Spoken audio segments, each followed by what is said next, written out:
আসসালামু আলাইকুম প্রিয় দর্শক শ্রোতা। নতুন জমি কেনার আগে যে ৬টি বিষয় আমাদেরকে জানা উচিত বা অনেকগুলো বিষয় আছে, এর মধ্যে যে গুরুত্বপূর্ণ যে ৬টি বিষয় আমাদের সকলেরই জানা উচিত। যদি আমরা এই ৬টি বিষয় না জানি এবং এই ৬টি বিষয়ে আমাদের ধারণা না থাকে, তাহলে নতুন জমি কেনার ক্ষেত্রে বা নতুন দলিল করার ক্ষেত্রেও কিন্তু আমরা বিপদের মধ্যে পড়তে পারি এবং কি আমরা আমাদের জমির মালিকানাও হারাতে পারি। তো ভিউয়ার্স, আর খুব বেশি কথা বলবো না, তো চলুন কথা না বাড়িয়ে আমরা জেনে আসি জমির কোন সেই বিষয়গুলো যে নতুন দলিল রেজিস্ট্রি করার সময় আমাদের সেই বিষয়গুলো যদি আমরা খেয়াল রাখি বা সেই সম্পর্কে যদি আমাদের ধারণা থাকে, তাহলে আমাদের জমির দলিলের যেমন ভুল হওয়ার কোনো সম্ভাবনা নেই, পাশাপাশি আমাদের জমির মালিকানা হারানোরও কোনো সম্ভাবনা নেই। তো চলুন কথা না বাড়িয়ে আমরা জেনে আসি। আমি যে মূলত গুরুত্বপূর্ণ ৬টি পয়েন্ট আপনাদের সামনে তুলে ধরবো, অনেকেই অনেকভাবে এই পয়েন্টগুলো তুলে ধরবে। তার মধ্যে গুরুত্বপূর্ণ যে ৬টি পয়েন্ট, অর্থাৎ মেন যে পয়েন্ট, আমি আপনাদেরকে খুব ঘুরিয়ে পেঁচিয়ে বলবো না। তার মধ্যে প্রথম দুইটা পয়েন্ট সেটা আমরা খুব বেশি সবাই জানি। প্রথমত, দলিল সম্পাদনকারী বা জমি বিক্রেতা আইনের দৃষ্টিতে সাবালক হতে হবে। অর্থাৎ যে ব্যক্তি জমি বিক্রি করছে সেই ব্যক্তিকে অবশ্যই সাবালক বলতে 18 বছর হতে হবে। এবং আপনাকে যে বিষয়টি ফলো রাখতে হবে সেই বিষয়টি হচ্ছে সে ব্যক্তি সুস্থ মস্তিষ্কের কিনা, বা সেই ব্যক্তি যদি পাগল হয় তাহলে কিন্তু আইনের দৃষ্টিতে সে জমি বিক্রি করতে পারবে না। দ্বিতীয়ত যে বিষয়, পুরাতন দলিল এবং নতুন দলিলের যে বিষয় লক্ষ্য করতে হবে তা হলো শিরোনাম, সাফ করলা, বায়নাপত্র ইত্যাদি হবে। এবং তৃতীয়ত যে বিষয়টা জানতে হবে সেই বিষয়টা হচ্ছে ক্রেতা যে জমিটি কিনতে চাচ্ছে সেই জমির প্রস্তাবিত পরিমাণ, অর্থাৎ যে জমিটি আপনি কিনতে চাচ্ছেন সেই জমিটির পরিমাণ কত, কত শতাংশ বা কত একর, এবং বিক্রয় মূল্য কত। আর সেই জমিটা যদি বায়নাপত্রে হয় তাহলে বায়না পরিশোধিত টাকা এবং যদি টাকা বাকি থাকে, এগুলো কিন্তু দলিল সম্পাদন করার ক্ষেত্রে আপনাকে কিন্তু অবশ্যই গুরুত্ব সহকারে দেখতে হবে। এবং পক্ষ পরিচয়, অর্থাৎ গ্রহীতা এবং দাতা, অর্থাৎ প্রথম পক্ষ দ্বিতীয় পক্ষ উভয় পক্ষের পূর্ণ নাম, ঠিকানা, পেশা, ধর্ম ইত্যাদি সম্পর্কে আপনাকে অবশ্যই ভালো করে জানতে হবে এবং দলিল সম্পাদন করার সময় খেয়াল রাখতে হবে। শর্তের বিবরণ, জমিদাতা জমির মালিকানার ভিত্তি আপনাকে অবশ্যই জানতে হবে। অর্থাৎ আপনি যে জমিটি কিনছেন সেই জমির শর্তের, অর্থাৎ সে কোন শর্তে বা কোন ভিত্তিতে মালিকানা হলো এই বিষয়টি আপনাকে ফলো রাখতে হবে। অর্থাৎ যদি জমিটি দলিল মূলে মালিক হয়ে থাকে তাহলে পূর্বের দলিলের নাম্বার, তারিখ, পর্চা এবং খতিয়ান নাম্বার।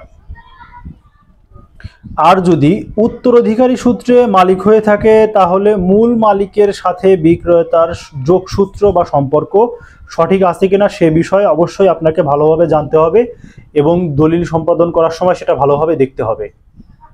অর্থাৎ ৩ নম্বর পয়েন্টে আমি যে গুরুত্বপূর্ণ বিষয়টা রেখেছি সেটা হচ্ছে, আপনি জমি কেনার পূর্বে অর্থাৎ দলিলে আপনাকে অবশ্যই দেখতে হবে যে আপনি কতটুকু জমি কিনছেন এবং জমির বর্তমান মূল্য কত। এবং ওই জমির যদি আপনি কোনো বায়নাপত্র করে থাকেন জমি কেনার আগে, অর্থাৎ ধরুন আপনি 10% জমি কিনছেন, 10% জমির জন্য বায়নাপত্র করেছেন, বায়নাপত্রে কতটুকু টাকা আগে দিয়েছিলেন এবং বাকি টাকা পরিশোধিত মূল্য কত টাকা, সেটা আপনার নতুন যে দলিল করছেন সেই দলিলে অবশ্যই খেয়াল রাখতে হবে। এবং তার পাশাপাশি যে বিষয়টি ফলো রাখতে হবে, আপনি যার কাছ থেকে জমি কিনছেন সে কোন মূল্যে জমির মালিক হলো। যদি দলিল মূল্যে হয় তাহলে দলিলের পূর্বের দলিলের কাগজপাতি, দাগ নাম্বার, খতিয়ান নাম্বার, এবং উত্তরাধিকারী সূত্রে হলে যার কাছ থেকে উত্তরাধিকারী সূত্রে মালিক হলো তার সাথে সেই মালিকের সম্পর্ক কি সেটা আপনাকে অবশ্যই যাচাই করে নিতে হবে। ৪ নাম্বার যে পয়েন্ট সেটা হচ্ছে দলিলে প্রস্তাবিত জমির তফসিল, যেমন জেলার নাম, উপজেলার নাম, রেজিস্ট্রি অফিসের নাম, মৌজার নাম, দাগ নাম্বার, খতিয়ান নাম্বার এবং কোন শ্রেণীর জমি, এই বিষয়টি আপনাকে অবশ্যই ফলো রাখতে হবে। এখানে কোন শ্রেণীর জমি বলতে জমিটি ভিটা কিনা, দলা কিনা, নাকি ডাঙ্গার জমি, নাকি জলাভূমির জমি, এই জমিটি আপনি অবশ্যই যখন দলিল সম্পাদন করবেন সেক্ষেত্রে দলিল লেখক সেটা কি লিখলো সেটা কিন্তু অবশ্যই আপনাকে ফলো রাখতে হবে এবং খেয়াল রাখতে হবে। দলিল লেখার সময় যে বিষয়টি আরও আপনাকে গুরুত্ব সহকারে দেখতে হবে সেটা হচ্ছে ক্রেতা যে জমিটি কিনেছে তার চৌহদ্দি ঠিক আছে কিনা। অর্থাৎ চৌহদ্দি বলতে আপনার জমির উত্তর, দক্ষিণ, পূর্ব পাশে সীমানা নির্ধারণ এবং উত্তর, দক্ষিণ, পূর্ব পাশের বর্ণনা এবং মালিকের নাম উল্লেখ আছে কিনা আপনার নতুন দলিলে, এই বিষয়টি কিন্তু আপনাকে অবশ্যই খেয়াল রাখতে হবে।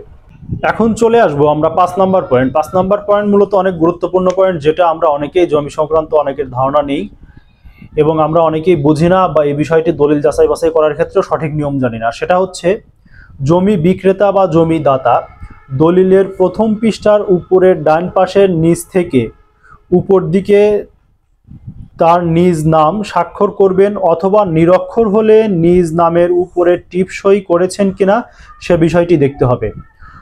অর্থাৎ আপনি যে জমিটি কিনতে চাচ্ছেন এবং যার কাছ থেকে জমিটি কিনছেন সেই বিক্রেতার মালিক তার দলিলের প্রথম পাতার উপরের ডান পাশের নিচের দিকে স্বাক্ষর করেছে কিনা সেটা আপনাকে ফলো রাখতে হবে। তাছাড়া দাতা ও ক্রেতা উভয়ই দলিলের শেষ পৃষ্ঠার নিচে স্বাক্ষর এবং টিপ সই করবেন। অর্থাৎ আপনি যে নতুন দলিলটি সম্পাদন করবেন, যার কাছ থেকে কিনবেন, এবং আপনি উভয়ই দলিলের শেষ পৃষ্ঠার নিচে স্বাক্ষর করবেন। তবে যদি দাতা দলিলের প্রতি পৃষ্ঠার নিচে স্বাক্ষর করেন তবে বিষয়টা খুব বেশি ভালো হয়। অর্থাৎ যার কাছ থেকে জমি কিনছেন সেই দাতা যদি প্রত্যেকটা দলিলের পাতায় যদি নিচে স্বাক্ষর করে তবে বিষয়টা কিন্তু খুব বেশি ভালো হয়।